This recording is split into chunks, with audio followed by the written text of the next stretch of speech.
Hello guys, मैं पीयूष आप सबका स्वागत करता हूं आपके अपने यूट्यूब चैनल एसोसिएट लर्निंग पर। So guys, MEd entrance exam की प्रिपरेशन हम लोग काफ़ी अच्छे तरीके से कर रहे हैं। उसी कड़ी में आज हम आपके लिए लेकर के आए हैं लॉरेंस कोहलबर्ग का नैतिकता का सिद्धांत, यानी कि moral development theory of Kohlberg.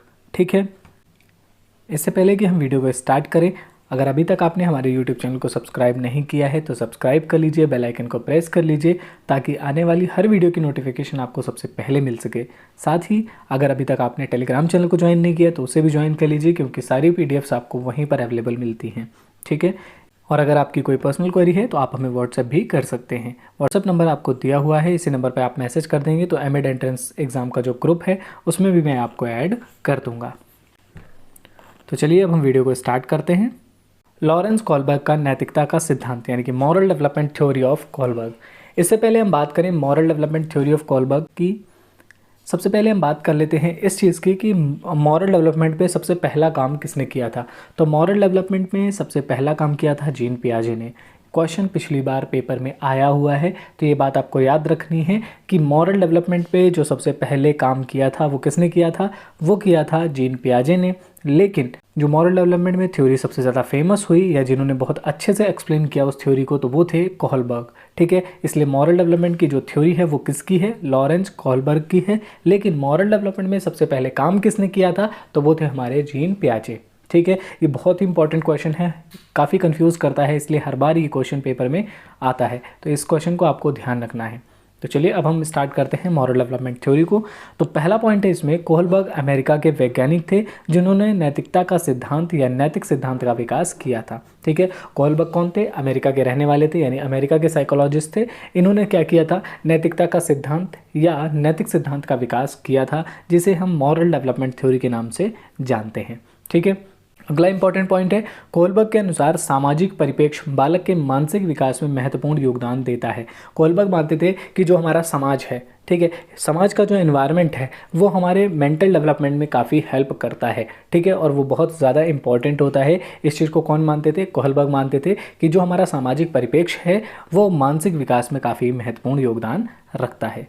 ठीक है, अगला पॉइंट है हमारा, कोहलबर्ग ने अपनी किताब moral stages and moralization the cognitive development approach, इसमें इन्होंने बताया था कि नैतिक विकास की अवस्थाओं के बारे में इन्होंने इसी में वर्णन किया है। कौन सी किताब है, तो इस किताब को भी आपको याद रखना है। किताब का नाम है moral stages and moralization the cognitive development approach. कब आई थी, 1976 में आई थी। किसकी किताब है, तो कोहलबर्ग की किताब है। इसमें इन्होंने नैतिक विकास की अवस्थाओं के बारे में वर्णन किया है, यानी कि इनकी जो स्टेजेस हैं उसके बारे में इन्होंने कहाँ पर बताया है, किताब में बताया है, जिसका नाम है moral stages and moralization the cognitive development approach. किताब का नाम आपको इसी तरीके से याद रखना होगा, बाई चांस के लिए आ सकता है, हालांकि इसके चांसेस बहुत कम हैं। अगला पॉइंट है हमारा, नैतिक दुविधा, मॉरल डायलेमा क्या होती है। एक ऐसी सिचुएशन जहां पर हमारे पास ऑप्शंस हैं और हमें बेस्ट ऑप्शन लेना होता है जैसे कम नुकसान हो। उदाहरण, एक डेली लाइफ का एग्जांपल हम उठाते हैं। मान लीजिए आपने दो एंट्रेंस टेस्ट दिए, पहला आपने दिया एमएड का और दूसरा आपने दिया था एमबीए का। ठीक है, दो आपने टेस्ट दिए थे, ठीक, और दोनों के ही रिजल्ट्स पॉजिटिव आए। अब आपके पास ये दुविधा है आपके सामने कि आप दोनों में से कौन से कोर्स में इनरोल कराएं। ठीक, हालांकि दोनों में से आप एक ही कोर्स करा सकते हैं, तो आपको ये देखना होगा, ये सिचुएशन होती है, यही सिचुएशन होती है किसकी, नैतिक दुविधा की सिचुएशन, जहां आपके पास दो ऑप्शन हैं लेकिन आपको दोनों में से कोई एक ही चूज़ करना है। इस सिचुएशन को हम क्या कहते हैं, मॉरल डायलेमा। कोई भी ऐसी सिचुएशन जहां पर हम दो चीज़ों के बीच में फंसे हुए हों और दोनों में से हमें चुनाव एक का ही करना हो, तो वो सिचुएशन होती है नैतिक दुविधा की या मॉरल डायलेमा की सिचुएशन। ठीक है, अब बात करते हैं मॉरलिटी क्या होती है। ठीक है, क्योंकि नैतिकता की बात हो रही है तो नैतिकता होती क्या है, पहले हम ये समझ लेते हैं। नैतिकता वह गुण है जिसमें हमें सही और गलत की पहचान होती है। बच्चा अपने सामाजिक परिवेश से ही नैतिक और अनैतिक को सीखता है। क्या होता है कि नैतिकता क्या होती है, ये एक ऐसा गुण होता है जिसमें हमें सही और गलत की पहचान होती है। ठीक है, यानी कि हमें ये याद देखना पड़ता है कि जो काम हम कर रहे हैं वो सही है या गलत है। अगर वो पूरे समाज की नज़र में काम गलत है तो वो चीज़ें गलत हैं, और अगर वो चीज़ें सबकी नज़रों में ठीक हैं तो वो सही है। ठीक, तो नैतिकता क्या होती है, हमें एक ऐसा गुण होता है जिसमें हमें सही और गलत की पहचान होती है, और हम नैतिक गुणों को, नैतिक मूल्यों को कहाँ से सीखते हैं, अपने समाज, अपने परिवेश से सीखते हैं। ठीक, अगला इंपॉर्टेंट पॉइंट है हमारा नैतिक तर्कणा। नैतिक तर्कणा क्या होती है, यानी कि मॉरल रीजनिंग क्या होती है। थिंकिंग अबाउट राइट और रॉन्ग, यानी कि जैसे हमने अभी बात करी कि मॉरल डायलेमा है हमारे पास, हमें एमएड या एमबीए में से किसी एक को चूज़ करना है, ये क्या है, मॉरल डायलेमा। लेकिन अब हम उसमें रीजनिंग लगा रहे हैं कि क्यों हमें एमबीए करना चाहिए या क्यों हमें एमएड करना चाहिए। ठीक है, तो दोनों के अपने अपने तर्क होते हैं और इसी तर्क को हम क्या कहते हैं, मॉरल रीजनिंग के अंतर्गत रखते हैं। ठीक है, यानी सही और गलत जो भी है वो अलग चीज़ है, लेकिन हम दोनों चीज़ों के लिए रीज़न देखते हैं कि अगर हम ये काम करते हैं तो ये चीज़ें होंगी, अगर हम ये वाला काम करते हैं तो ये चीज़ें होंगी। जैसे अगर आप एमबीए और एमएड में कंफ्यूज हैं तो आप क्या करेंगे, एमबीए करेंगे तो हमको ये पैकेज मिलेगा, ये काम करने को मिलेगा, ये पढ़ाई करेंगे, यहाँ जाएंगे वहाँ जाएंगे। ठीक, और अगर एमएड करेंगे तो हम क्या देखेंगे कि यहाँ से हम कर लेंगे तो बहुत अच्छा रहेगा, यहाँ से टीचर बन जाएंगे, यहाँ प्रिंसिपल बन जाएंगे, ये करने को मिलेगा, इस जगह पर हम जॉब लग सकती है हमारी। तो ये क्या हो गए, हम अलग अलग रीज़न दे रहे हैं उसके लिए। ठीक है, तो थिंकिंग अबाउट राइट और रॉन्ग, आप सोच रहे हैं उसके बारे में, जो भी आपके पास मॉरल डायलेमा के ऑप्शंस हैं उनके बारे में जब आप सोचते हैं तो इसी को हम नैतिक तर्कणा कहते हैं या मॉरल रीजनिंग कहते हैं। ठीक है, तो थिंकिंग अबाउट राइट और रॉन्ग, सही और गलत के बारे में फैसला लेने में शामिल प्रक्रिया को नैतिक तर्कणा कहते हैं। इसे हम क्या कहते हैं, नैतिक तर्कणा। तो एग्जाम्पल से आपको समझ में आ गया होगा कि मॉरलिटी क्या होती है, मॉरल डायलेमा क्या होता है और मॉरल तर्कणा यानी मॉरल रीजनिंग क्या होती है, नैतिक तर्कणा क्या होती है। ठीक है, तो ये आपको समझ में आसानी से आ गया होगा। कोलबर्ग का जो नैतिक सिद्धांत है उसमें 3 लेवल हैं और 6 स्टेजेस हैं। तो हम सबसे पहले 3 लेवल्स की बात करते हैं। जो पहला लेवल है उसे हम क्या कहते हैं, पूर्व पारंपरिक नैतिक तर्कणा या पूर्व रूढ़िवादी नैतिक तर्कणा। ठीक, जिसे हम प्री कन्वेंशनल लेवल कहते हैं। दूसरा आता है हमारा कन्वेंशनल लेवल, जिसे हम पारंपरिक नैतिक तर्कणा या फिर रूढ़िवादी नैतिक तर्कणा कहते हैं। तीसरा जो स्टेज आती है हमारी, जो तीसरा लेवल है वो क्या होता है, वो होता है हमारा पोस्ट कन्वेंशनल लेवल, जिसे हम उत्तर पारंपरिक नैतिक तर्कणा या फिर उत्तर रूढ़िवादी नैतिक तर्कणा के रूप में जानते हैं। ठीक है, तो ये 3 हो गए हमारे लेवल्स। ये लेवल्स आप कॉपी में नोट कर लेंगे जिससे आपको कोई कन्फ्यूजन ना हो। ठीक, अब हर एक लेवल में 2 स्टेजेस हैं। ठीक, अब हम उन स्टेजेस को और इस पूरे जो लेवल्स हैं उनको भी पढ़ते हुए आगे बढ़ेंगे। तो पहला लेवल है हमारा पूर्व पारंपरिक नैतिक तर्कणा, प्री कन्वेंशनल मॉरल रीजनिंग, या फिर इसे पूर्व रूढ़िवादी नैतिक तर्कणा भी कहा जाता है। ठीक है, इस अवस्था में बच्चों को सही गलत के बारे में पता नहीं होता। इस अवस्था में नैतिक तर्कणा दूसरे लोगों के मानकों के अनुसार होती है। जैसा कि आप सबने ध्यान दिया होगा कि पिछले पेपर में एक क्वेश्चन आया था कि किस स्टेज में जो हमारी मोरालिटी होती है वो बाह्य होती है। ठीक है, यानी बाहरी लोगों के द्वारा निर्देशित होती है। तो उसका करेक्ट आंसर क्या हो जाएगा, पूर्व पारंपरिक नैतिकता तर्कणा या फिर पूर्व रूढ़िवादी नैतिकता तर्कणा स्तर। ठीक है, तो इसमें क्या होता है कि बच्चा जो होता है उसको सही और गलत के बारे में जानकारी नहीं होती है। दूसरे लोग यानी कि उससे जो बड़े लोग होते हैं वो लोग उसे बताते हैं कि क्या सही है और क्या गलत है। ठीक, तो एक ये लेवल हो गया। अब इसके अंतर्गत 2 स्टेजेस आती हैं। अब हम उन स्टेजेस को देखेंगे। तो पहली स्टेज है दंड और आज्ञाकारिता की स्टेज।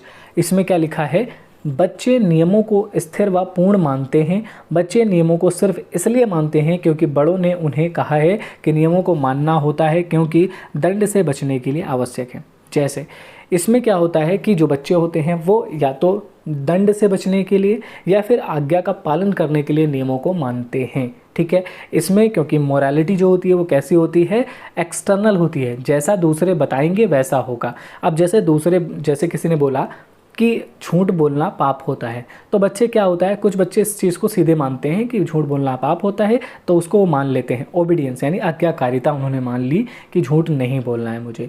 लेकिन कुछ बच्चे ऐसे होते हैं जिनको क्या होता है, वो झूठ फिर भी बोलते हैं तो उनको पनिशमेंट मिलती है। तो वो इस बात से भयभीत हो जाते हैं कि अगर हम झूठ बोलेंगे तो हमें पनिशमेंट मिलेगी। ठीक है, तो यहाँ पर क्या हो गए, कुछ बच्चे ऑबिडियंस का पालन करते हैं लेकिन कुछ बच्चे पनिशमेंट से बचने के लिए इस चीज़ का पालन करते हैं।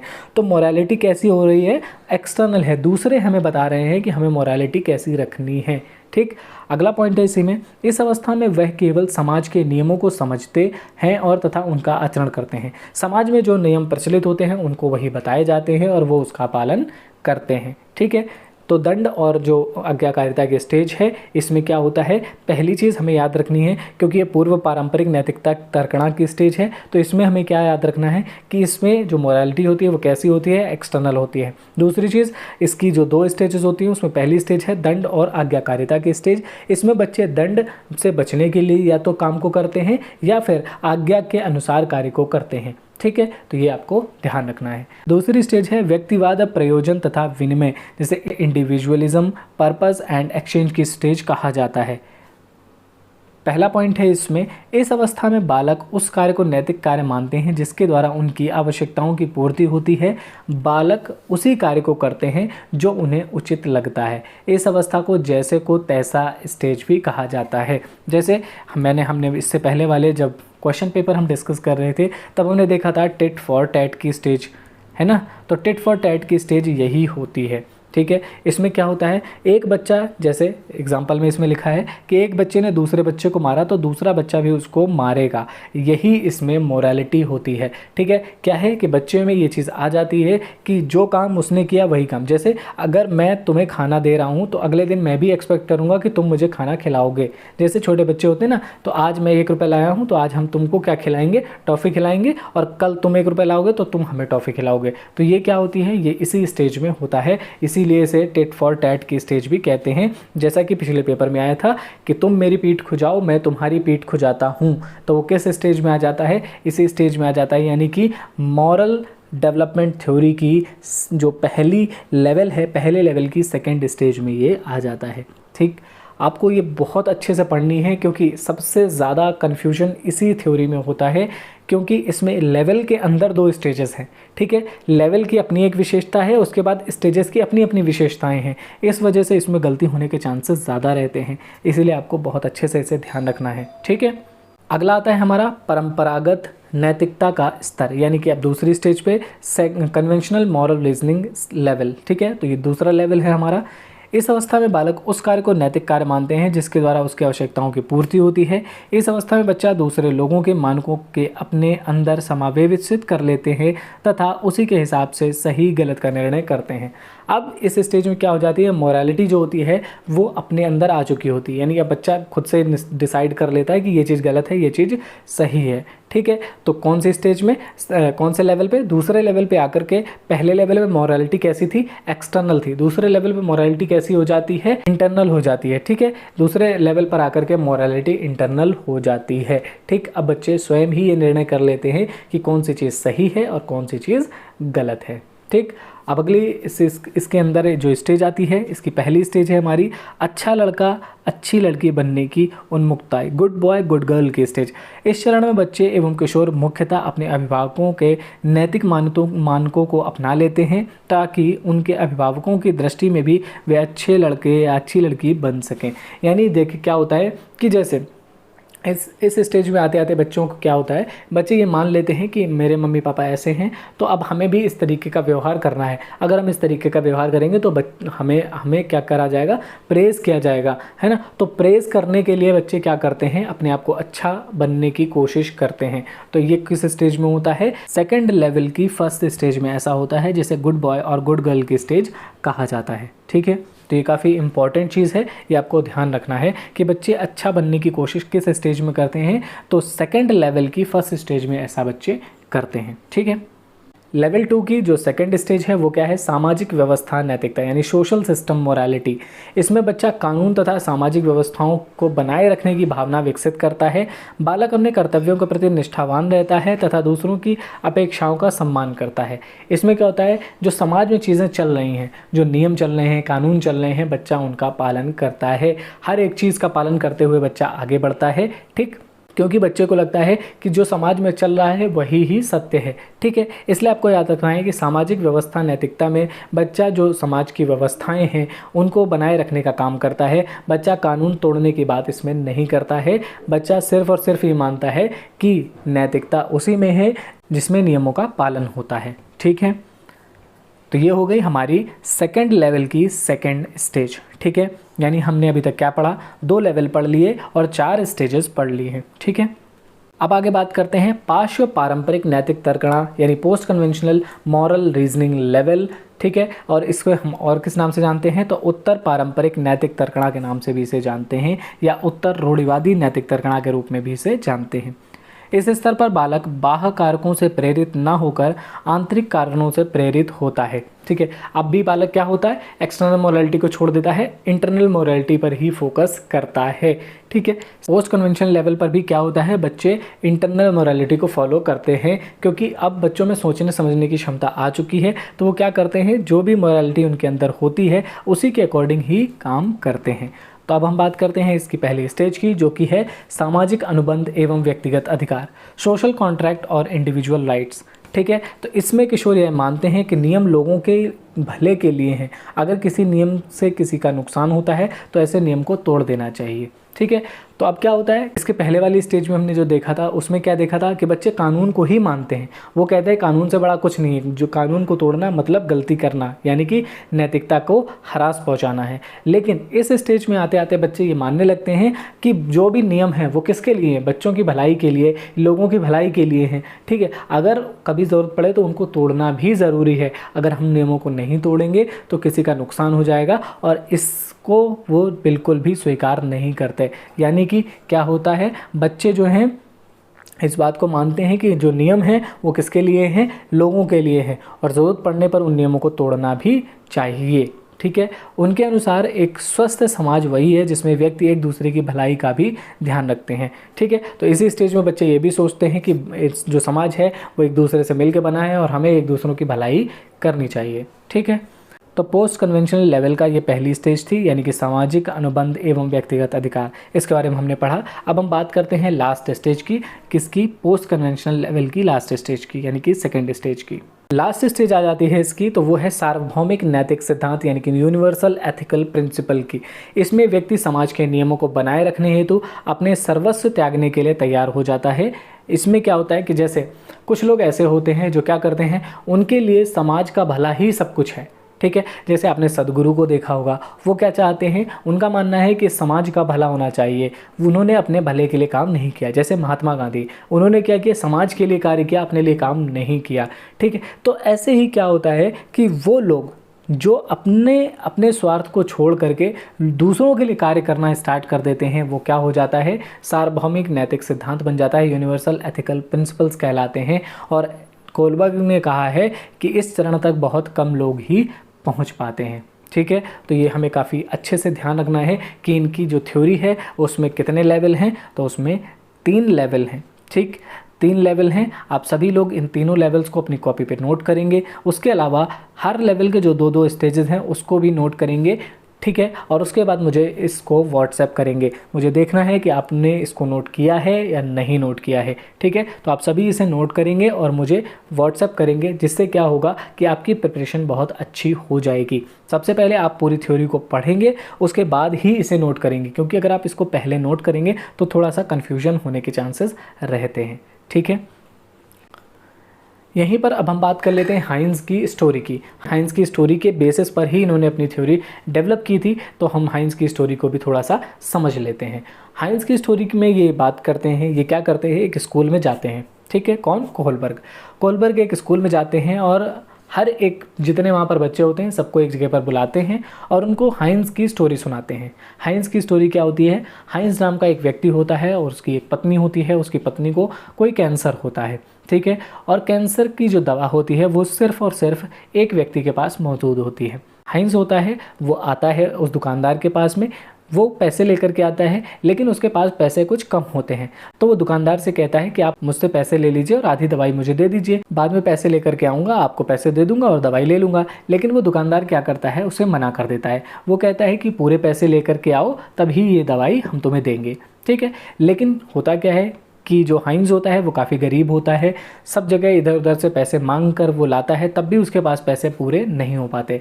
जब पैसे पूरे नहीं हो पाते हैं तो वो क्या करता है, अंततः वो उस दुकान में घुसता है, चोरी करता है और दवाई लेकर के वापस आ जाता है, ठीक है। तो ये थी पूरी स्टोरी, और ये स्टोरी वो अलग अलग क्लासेस के बच्चों को सुनाते हैं, जितने भी बच्चे वहाँ मौजूद थे स्कूल में सभी को सुनाते हैं। फिर उन्होंने बच्चों को अलग अलग उसमें बांट दिया, यानी कि अलग अलग बच्चों को डिवाइड कर दिया क्लासेस के हिसाब से, और फिर उनसे सवाल पूछे। तो उसी सवाल के बेसिस पर ये सारी चीज़ें निकल कर के आई, ये पूरी थ्योरी डेवलप हुई। जैसे जो बच्चे थे, कुछ बच्चे ऐसे थे जिनका मानना था कि हाइंस ने चोरी गलत की, कुछ बच्चे थे कि कुछ का मानना था कि हाइंस ने चोरी करी तो सही किया। तो ये लेवल्स अलग अलग बढ़ते हुए चले आए, किस बेसिस पर, वही हमने इस थ्योरी में पढ़ा है। ठीक है, तो उम्मीद करता हूँ आपको ये चीज़ें समझ में आ गई होंगी। अगर कहीं कन्फ्यूजन लगता है तो आप मुझे कमेंट कर सकते हैं, मैं आपको सारी चीज़ें दोबारा से समझा दूँगा। ठीक है, इसके अलावा एक इम्पॉर्टेंट पॉइंट जो इस थ्योरी का है वो ये है कि इस थ्योरी की एक आलोचना है। क्या आलोचना है? कोहलबर्ग के सिद्धांत की आलोचना कैरोल गिलिगन ने करी है। उन्होंने तर्क दिया है कि कोहलबर्ग ने अपने एक्सपेरिमेंट में महिलाओं को कम प्राथमिकता दी है।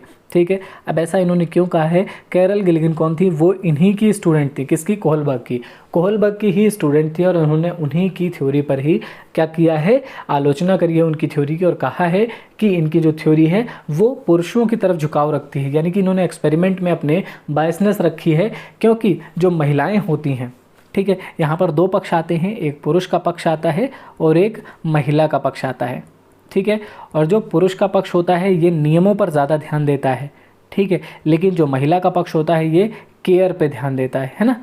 जो इनकी थ्योरी है वो पूरी तरीके से पुरुषों पर बेस्ड है, इसीलिए इनकी थ्योरी कुछ इस तरीके से निकल करके आई है। अगर ये महिलाओं को भी उसमें शामिल करते हैं तो इनकी थ्योरी के जो परिणाम थे वो दूसरे हो सकते थे। ठीक है, तो ये आलोचना है इनकी थ्योरी की। किसने करी है? कैरोल गिलिगन ने करी है। किसकी थ्योरी की आलोचना? कोहलबर्ग की। और ये कैरोल गिलिगन थी कौन? तो कोहलबर्ग की ही एक स्टूडेंट थी।